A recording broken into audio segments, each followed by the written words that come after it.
you'll have to watch on your phone. Hello, can you hear me? I sure hope so, because how many times did we try to go live right there? 4. 1, 2, 3. Was it 4 and this is 5th? Sure. Yeah. Yep. Yeah. Okay, so now I'm on my phone because we were trying a new site that was supposed to stream to YouTube and to Instagram, and it wasn't really, nobody could hear me. And so then we took off the camera, and then nobody could hear me, and I was just blurry at that point. So we decided, what do you do when you're in the middle of doing something? You just make quick calls. So we are executing on my phone, which is fine because it's, I can give myself a filter. I won't, but I can. Okay, I'm gonna figure out how I wanna angle this. All right, we are live. Now, anybody hops on here, which nobody is right now, so it's just me, myself, and I. Okay. I don't know if I should, well, no one's here. Oh, I think it records. We're going to find out. Today is a day of trial and error. First episode called The Beginning of Get Your Clean On with Shana von K.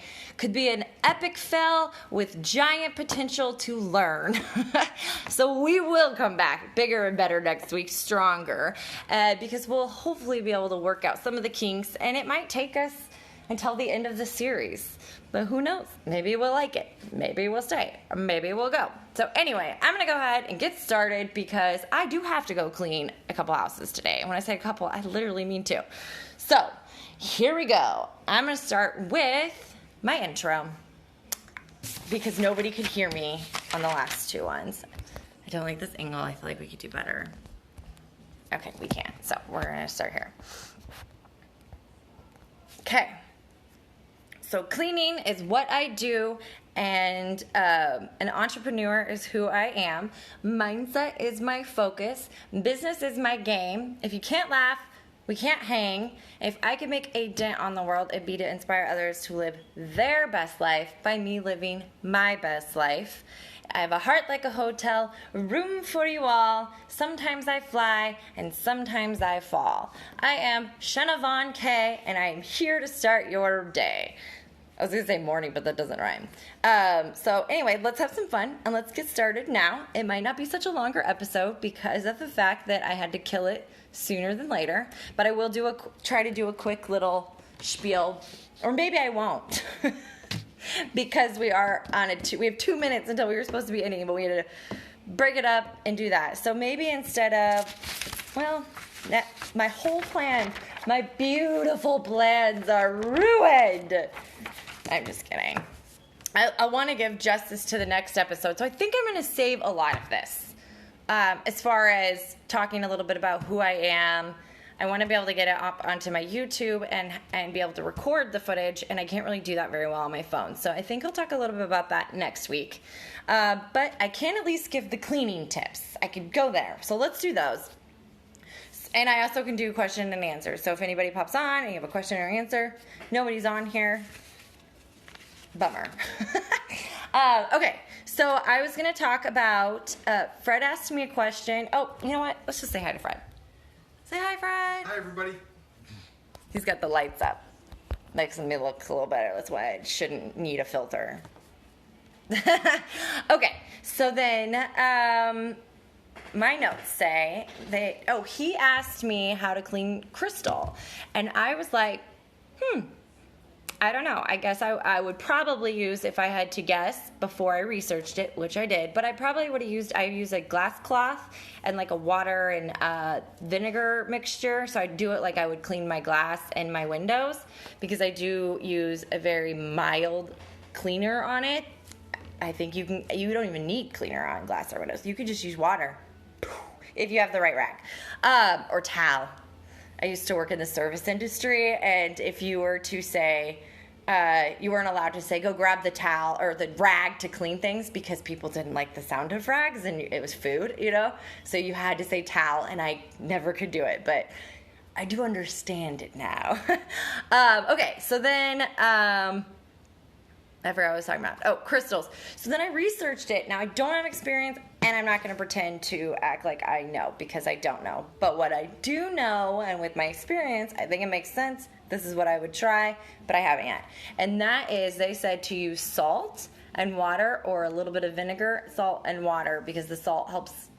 I can't remember the words, but that's what they use to clean it, and water as well. So it's kind of exactly what I would have done, and I think my way would have worked just fine.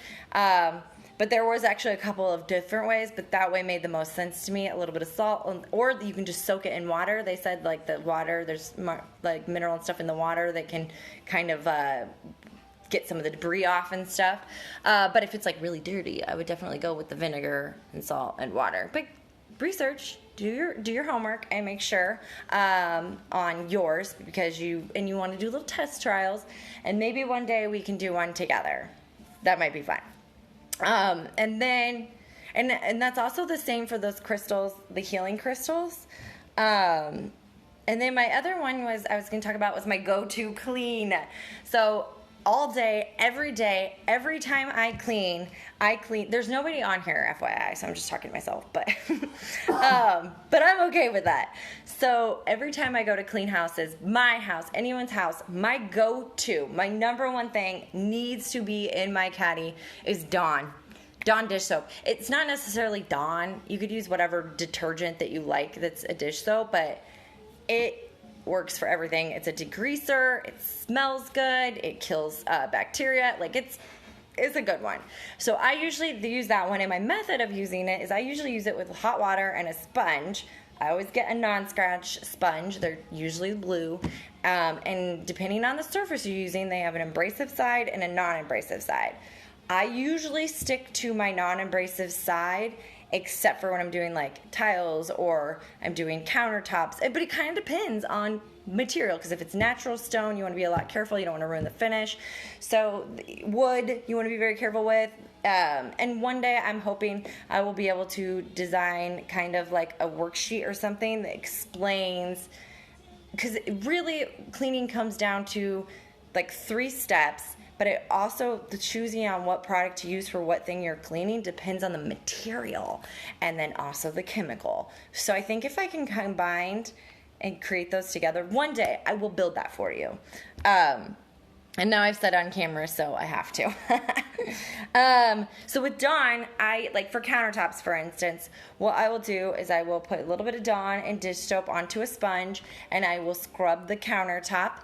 The first part of it is to loosen all of the debris. So I'll usually do a lot of counter space. Letting it sit for a minute is actually really good if you do a big area, because it's letting it do its job, doing a little disinfectant, but it's a degreaser. So the first part is scrubbing, and I'm like loosening up any debris.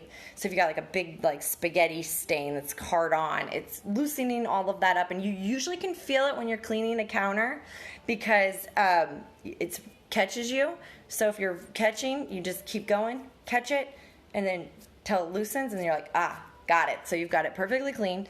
Then you want to kind of rinse, but if a countertop, you're kind of like taking water, it's a water towel, and kind of removing all of that.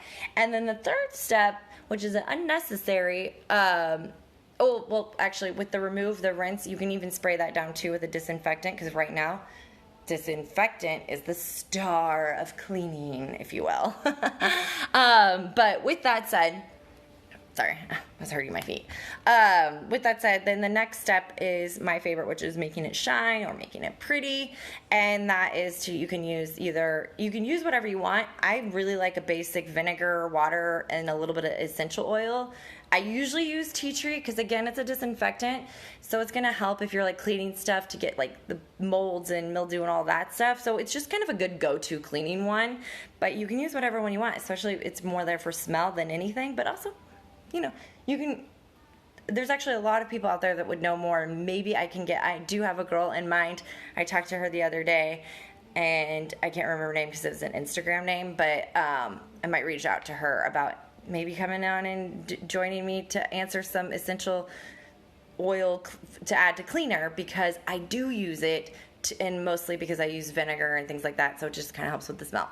But anyway, that's not what we're talking about. So then the next one is, you've kind of got all the debris loosened, all of it washed off, then you're spraying it down to make it pretty, to give it that gloss, to give it that shine. It's like when we wash our hair. The shampoo is the wash to loosen everything up. The conditioner is to help kind of disinfect or clean. We're not disinfecting your hair. I was thinking of the cleaning. To put back into the hair, I don't even know what it is, moisturizer. And then after we get out of the shower, a lot of times we'll put like a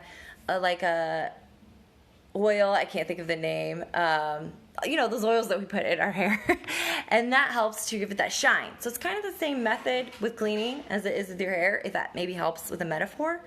And then, so that's my cleaning Dawn one, and then, I even brought Dawn, but I didn't even show you. Oh, and this is the glass cloth I was telling you about. And I get mine at my local cleaning mart. It's a little Omaha local owned cleaning store. It has all this cleaning supplies for people like me who clean, and I love it. I think it was $5, and I've had these and I love them so much. You can get a lot of glass cloths everywhere. It's like a microfiber glass cloth. And then the next one was my toilets. So a lot of time, if it's one of my regular accounts and I've kept the toilet cleaned for a long period of time, I don't necessarily need to go super hard with it every time, depending on how much you're cleaning it or not. But we'll go with the basic clean of what I usually do. And that's, you can get any one you want, any bleach toilet cleaner, because some people like to use natural products. I love natural products. I use them a lot, actually. But when it comes to the inside of my toilet, or when it comes to mold and mildew, I tend to go with anything with bleach in it. I do wear gloves. Wear your gloves. And I'm a house cleaner, so it's my job to get in there and do the hard duty stuff, in my opinion. Hard duty in the toilet. Get it? Okay, so you put this in the rim of the toilet, up where the little jets are. That's where you can see it's all black and moldy. Put that in there and let that sit. I'd say like 10 minutes, but you can decide. And then you give it a rinse out and clean it however out you clean it. If you have a brush, I usually typically go for a sponge with my hand in the toilet, but that's, again, I'm a house cleaner, and I get down and dirty to get it nice and clean. And then my favorite is a scoring stick. I thought I had some in a box. It's a pumice stick. I buy them in bulk, but I'm out, so I've got to go to the store. Put that on my to-do list. I have no idea who I'm talking to. Porcelain tile. It's a pumice stick, and those hard stains you can't get off, you can use this on porcelain, and it will get it right off. I did this in my first video when I was announcing my YouTube channel, and this one I got so many comments back. In fact, I still have video to show of some people that used it, and they were super excited about it, and so they sent me, I was like, send me a video, and they did, and so I still have to put that up on my, I'll get that. You know what? Put that on the list. Where's the list? It's all the way over there. I'm going to put it on the list. But use this to get those really hard spots where you've done all the other stuff. This is your go-to, and depending on how bad it is, you might need a couple. Usually I just use a little at a time. It's really for that ring right around the top of the water. I can't believe nobody's on here. What, is everybody busy at 8:30? Yeah. And so anyway, that's this. And, you do need to get it wet, and you also need to be careful not to use it